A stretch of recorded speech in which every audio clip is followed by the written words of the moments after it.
Hey you guys, long time no see. Between the rain and spring break, I haven't been able to post much. This light is out. I got the photo cell covered. As you can see, their neighbor's lights are on, so his is burned out. So I'm gonna replace it.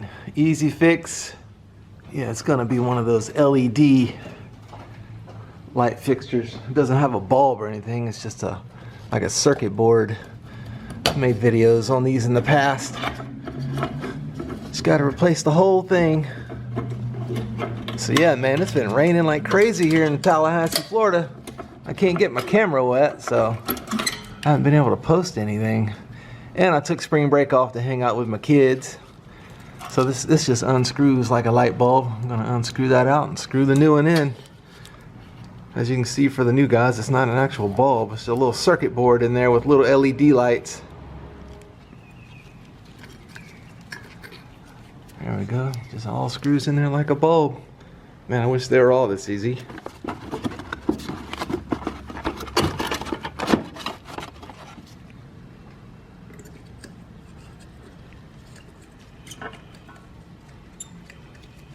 Let's make sure it comes on before we mount it.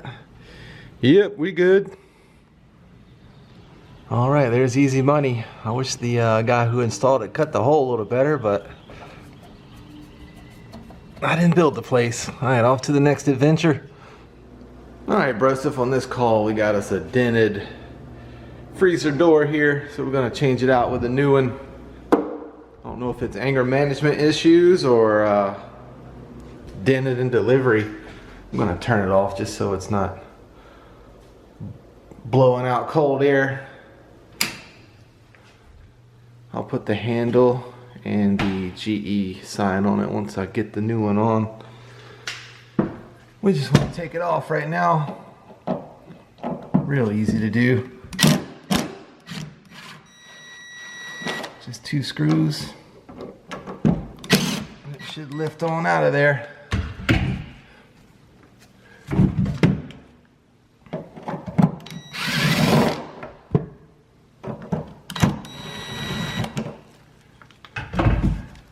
Have to reuse the gasket as well.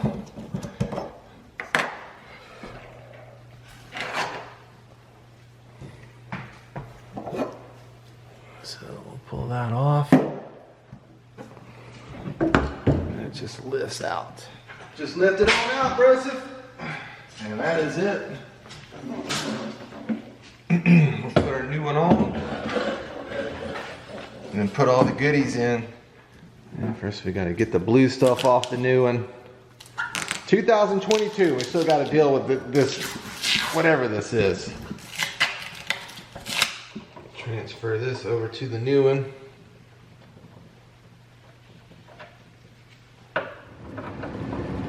Guess this is like a little stop piece.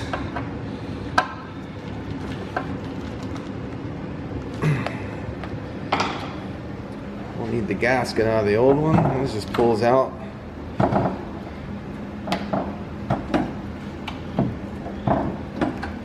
That's how you replace the gasket. Pulls out and pushes right back in.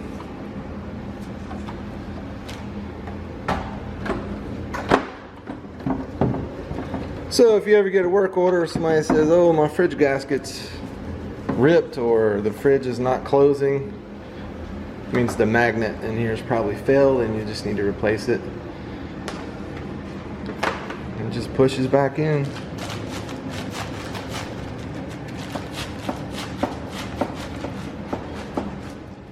Alright, we got the gasket on. There's a little hole on the bottom. It's gonna go right on to that. Trying to go one-handed here. Get on there, you booty.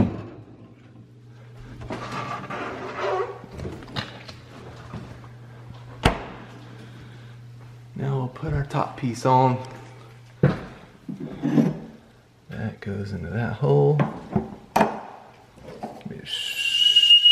Screw it back down.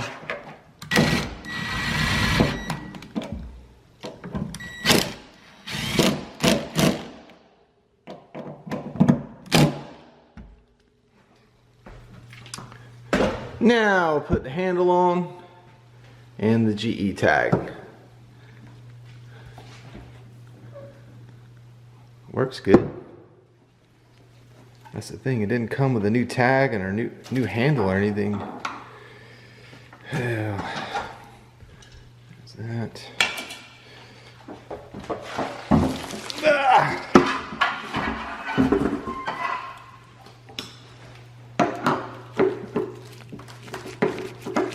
That came out pretty clean. So this just screws in.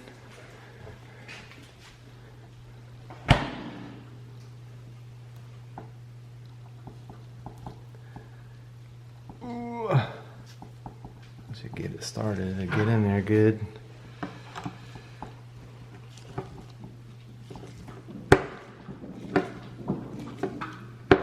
Screw that down. That hole goes over that. Get on there. And you screw the bottom back down. That's just for you new guys who've never done a door before. Try to give you the play-by-play. Yeah, this might be helpful to mention. There's a set screw on the side. Some of these you just gotta pull down once you lock it into that nub that you screw in up there. And then some of these got a set screw, but you gotta use your Allen wrench. Tighten it down.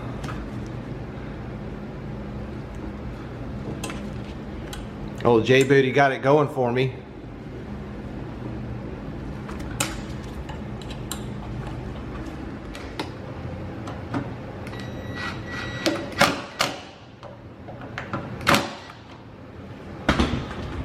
Now, got the handle. Can we get the tag to go cleanly? That is the question. Oh yeah. Ooh, we lucked out with this one. Man.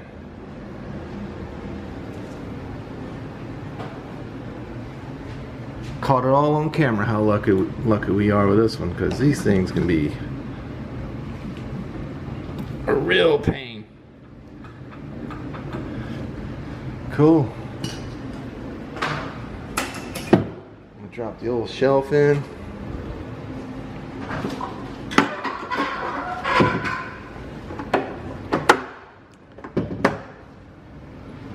Right.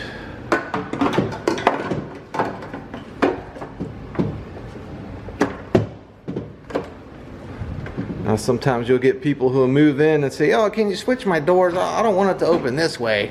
I want it to open this way. And you can do that. You just got to switch everything over to the other side. Just for you new guys, because it's not if it happens to you, it's when you get that work order.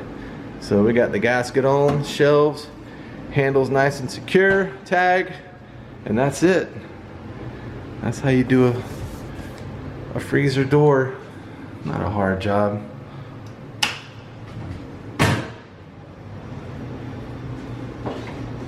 Off to the next adventure.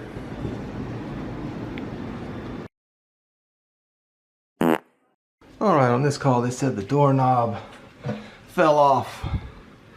It sure did. I'm not too crazy about this style. It has the little Allen wrench screw there. Don't like it. If I give some advice to any apartment builders out there, don't cheap out on the first thing people grab. It's the same on the outside too. I mean, these things get a lot of action, so that little Allen wrench screw in there vibrates out, and then the doorknob just boop comes off in their hand. First thing they grab, you know. So make a good impression and put in some quality hardware on the doors, because you're gonna pay for it sooner or later, because somebody like me is gonna come along once this lock craps its pants, and I'm gonna put a nice, I won't say expensive, but costs more than these things and work a lot better. So once I tighten this down, it'll be good to go. Just get your little Allen wrench there and tighten it up. That's it. Yeah, don't cheap out on the first thing people grab, apartment builders. Have you a nice quality passage handle and lock on there. All right, off to the next adventure. Alright, Skid, I'm going to show you one of my favorite handyman tricks, or handyman hacks, whatever. They said the door won't stay open. See how it swings closed by itself? Apparently that drives a lot of people crazy. I didn't know that until I got into this business. Doesn't bother me much as, you know, personal, but a lot of people it does. So what we're going to do is knock this top pin out. Alright, I just put my little tech driver underneath there and smacked it with a hammer. I had to get that thing out of there. So we'll take this outside onto some concrete. Alright, I take it out on the concrete because you don't want to mess your floor up in the house. Give it a little smack. Not too much. You just want to bend it just a skeeter leg. Don't go too crazy. Just a little skeeter leg. That'll work. Now we'll go put it back in. Yeah, I've shown this trick before in some old videos, but got a lot of new subscribers who probably haven't seen it, so figured I'd break it out once again. That should stop it from closing on its own. There you go, voila. Now if that don't work, if the top pin don't work, move to the middle one. If that don't work and it's still swinging closed, move to the bottom one. And it doesn't affect the door. It still closes good, it'll lock. It's not like there's no friction or anything on there. What's going on, guys? Monday morning, I'm on call. Already started with an HVAC paradise. The breaker was tripped upstairs for the condensing unit. So I put it threw the breaker back on and the unit came on. I hear the compressor's on, that's a good sign. We've been pushing like 115 degrees here in Florida. Moving some good heat out the top, but I'm still going to investigate. I mean, it could have been a lightning strike. We had some storms. It's on the 3rd floor. But I'm going to put my gauges on, check pressures, take the cover off, check the capacitor. And these things have rotary compressors. They're different. They have the accumulator built onto the side of it. It's really strange, but they use these little hard starts. They come with it from the factory. They have little hard starts and a capacitor. So I'm going to check all that. Happy Monday, fellas. Got the old gauges on. We're a little low. I'd like to see that sub cool up around 12 to 15. They didn't really leave us a target sub cool on the unit, so they just said, oh, between 12 and 20. That's what the installer said. So I kick it up around 12 to 15, and we're a little low. It's a TXV, so you got to charge by sub cool for you new guys. If it was a piston, you got to charge by superheat. So I'm going to give this one a little bump. And these rotary compressors, man, they seem to be at higher pressures. It's the 3rd floor as well, so I guess 115 degree heat index. This thing was like, oh, I can't take it anymore, and it just clocked out. Because it's a little low, so we'll see. Just gonna feed it a little bit. Still gonna investigate, make sure the cap's good, you know, making sure it's not having a hard time starting, you know. Maybe that tripped the breaker. Who knows? We'll see. I'll be back in a minute. Gonna get this sub cooling good. Alright, it's bouncing in between 12 and 15. It's still hunting. TXV, I'm gonna leave it right there for now. I'm gonna check the capacitor and the hard start. I mean, 115 degrees, big dog. If this thing was low on refrigerant like that, it was probably just running and running and running and running. It's out here in the sun too. So,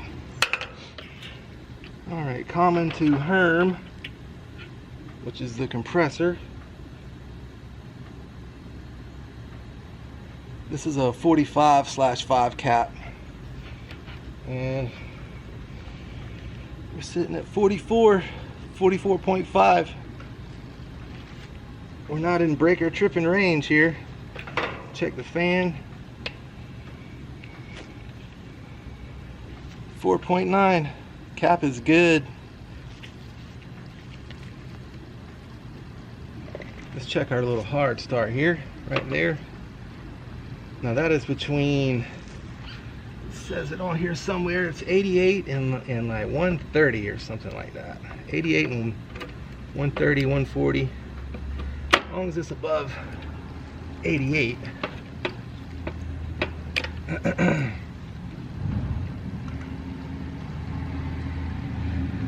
Because I've seen these, when these are low, they'll trip the breaker. So this might be the culprit. That and it being low and just running and running and running and running and running and running. Gets hot.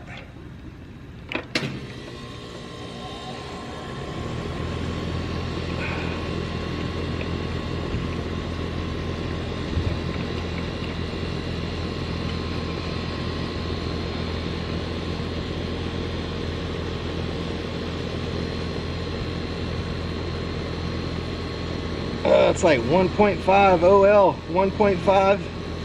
That's not good. So this is bad. This little hard start here. I'm gonna go get another one and replace it. Cap is good, but these rotary compressors gotta have this little hard start, man. It's the weirdest thing. Never worked on anything like this till I got over here. Yeah, I'm on call this week. Maybe I'll get film some on calls.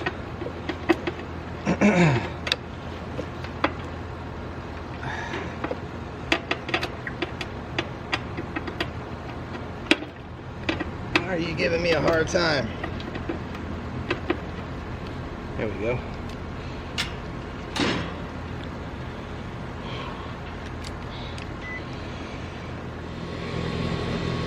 So there's the bad one with it out. 0. Now I'll test the good one. Show you the good one.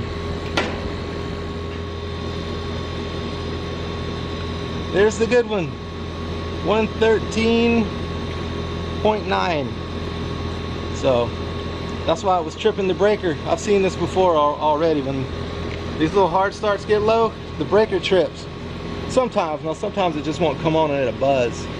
So yeah, 88 to 108, that's the microfarads. All right, so this is my new one. All it is 2 red wires. Just hook them up, screw it back in, and good to go. Now if the capacitor was bad, I'd do that as well. Usually when this starts going bad, all of this starts going bad, like the cap and everything, but it's not, so I'll leave it and just replace the hard start. But yeah, this is the reason why that breaker was tripping. I've already seen it before, and once you replace this, you're good to go. Alright, got the capacitor hooked up. Yellow to Herm, brown to fan, red, purple to common. Got the cover back on. Come on, big money, no whammy. Yes, sir. I'm pretty confident that's all it was. Just the hard start was low. I think I set a too high of a number. It's actually 88 to 108 microfarads, and this was 113, so it's good. You saw I got a 0 on this one, so that's what it was. Showed up, the breaker was tripped upstairs. I threw it back on, the unit came back on, but I guess when this thing takes a break, it charges back up a little bit and then it'll work. But breaker was definitely thrown, and it was because of this. I've seen this before out here. Once I replaced it, it fixed it. So got the charge right. It was a little low. Got the sub cooling up, but I think they're gonna be good to go, man. I feel pretty confident. They're home, so I couldn't film the breaker being tripped, but it was.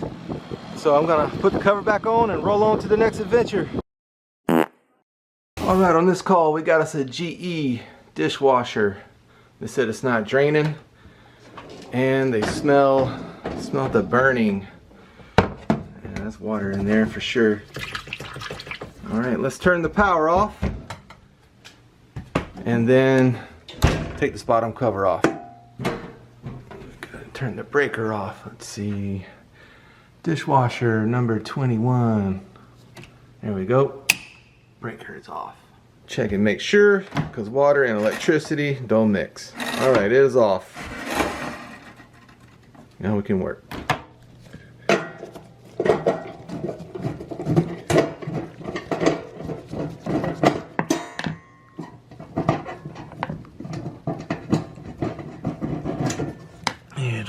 screw and get the other screw over here. All you gotta do is loosen these top ones. You don't have to take them out. It doesn't hurt if you do, but I just loosen them, and this will just slide to the left. Sometimes the baseboard will be in the way down here.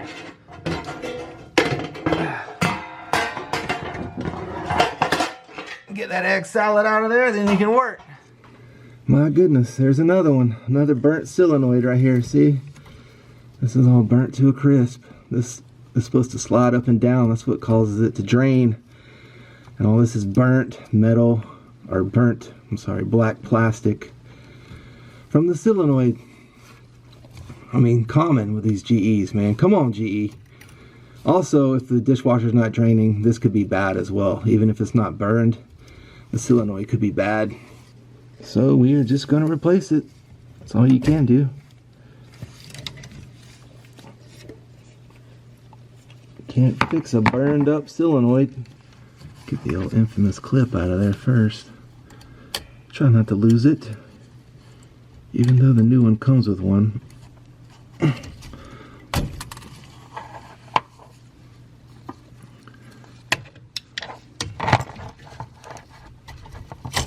Spring off of there.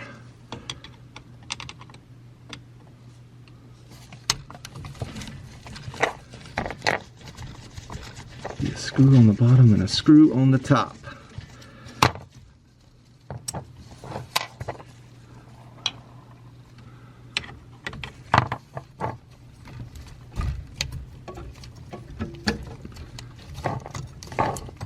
See if we can get this out. So you get that top screw. It's already broken and burned anyway. You're not going to tear it up anymore. Sorry, everything's in the way. It's kind of tight down here.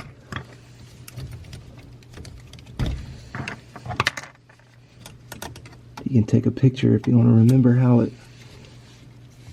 it is. I've got a phone full of pictures. I remember how things go back. Alright, the old one's out. Yikes, look at that thing skid, bro. That's the burning smell they smelt. Brand new dishwasher, brand new property.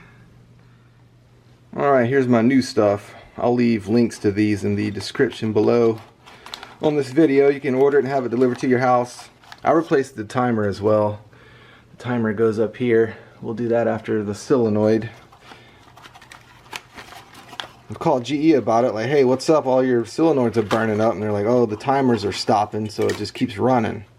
It burns the solenoid up, so I replaced the timer as well. Alright, here's our new one.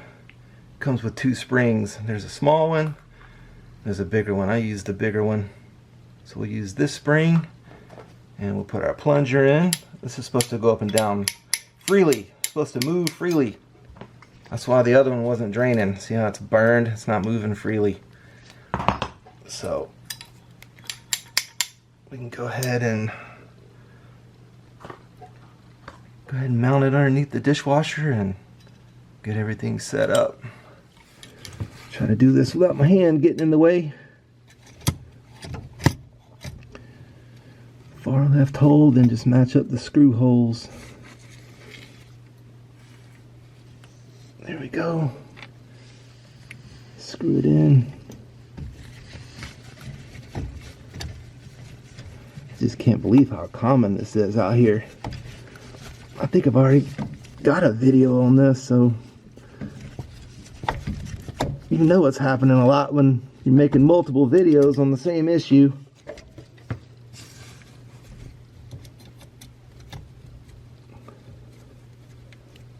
Start the bottom screw in by hand,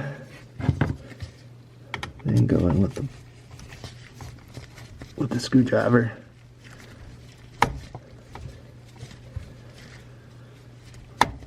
Alright, top screw in, bottom screw in. Let's make sure it's tight. I don't want it vibrating on the motor.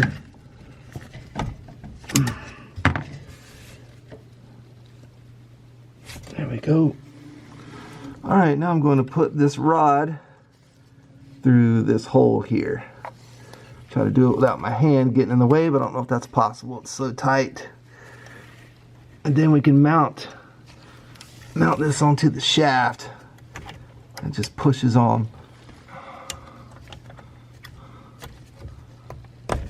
There we go. It just pushes up onto the shaft. Sometimes you got to be patient with this stuff because it's tight as well. And that on the shaft. So that's how it's supposed to look. It's supposed to move freely. Then we'll put our infamous clip on the end of the shaft to hold this white piece on. Here's the infamous little clip. This requires patience, my friends. If you don't get it on the first try, it's okay. No one does.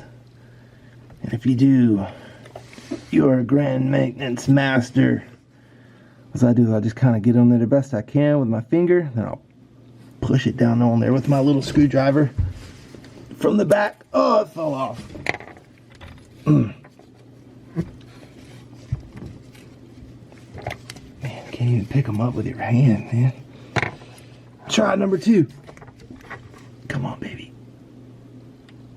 Yes, that's what we want. All right, that's it. Plug it in. All right, got our clip on, got it mounted. Oh, don't forget the spring, big dog. Man, I almost forgot the spring. I wasn't done. Use the bigger one. Comes with 2. Let's see, this will loop up in the hole up here. And this loops down around the bottom. I'll get a better shot of it. I know it's tight and you can't really see. Alright, there's the infamous pain in the booty clip up here. It's on, it's snapped in. Here's the spring, just connect it to the bottom. Then it goes to that hole right there. And this is supposed to move up and down freely. Make sure, just give it a little test so make sure the little clip don't pop off. And that's it. Now we can plug it back in and do the timer.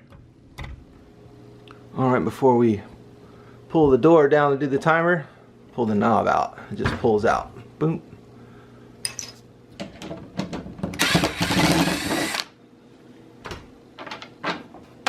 Get all the screws out.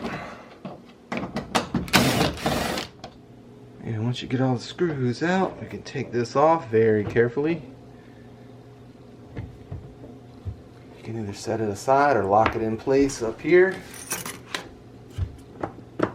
I usually just lock it in place.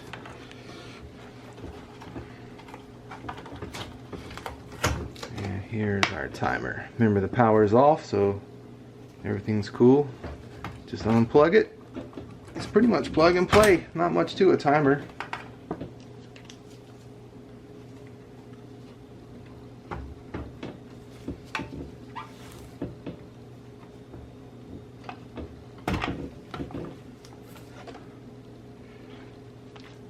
And they say they do this because the timer gets stuck, so the solenoid burns up. Timer just got 2 screws.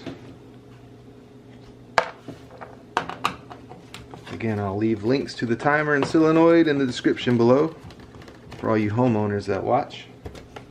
Have it delivered to your house. Once you get the screws out, very carefully take the old one out because you don't want to mess this up. It's held in there by a spring. Alright, once you get your old one out, don't forget to take this off and put it on your new one. This is what helps the soap dispenser door open and stay closed during the wash. So take it off the old one and put it on the new one. Don't forget that. Sometimes I'll forget that as well. Then the resident will call and say, hey, my soap door doesn't stay closed. Alright, this is the new one, and we'll just slide it back in, just like the old one. And screw it back down. Match up the screw holes.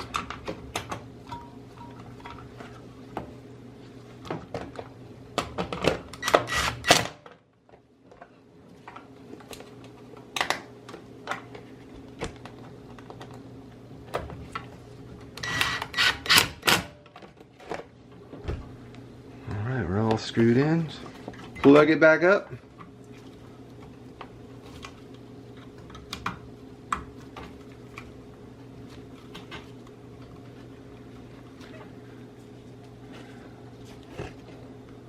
And that's it. New timer, new solenoid. Now we'll drop our cover back on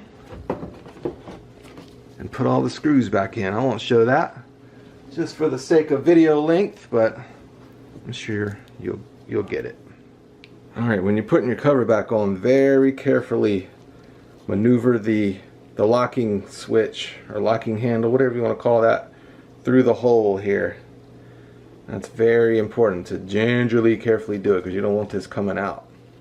Alright, I got the locking handle through. Very carefully do it. You veterans know what I'm talking about. I mean, it's not hard to fix once it falls off, but you know what I'm talking about. Alright, now we'll put all the screws back in. I'm not going to show that just for the sake of video length. I'm sure you get the point. Alright, got all my screws in. New timer is in. Let's put our handle on. Oh yeah, that timer feels nice and secure, nice and tight. The other one's kind of loose going around. Alright, we'll turn our breaker back on. Alright, let's see the old solenoid in action. Get it to drain here. Watch that plunger slam down.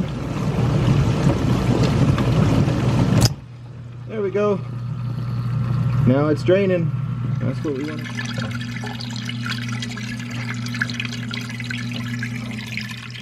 Alright, that's it. Just an old melted solenoid. That's why the dishwasher wasn't draining. Again, if it's not melted, it could still be your issue. They don't always melt. They just go bad.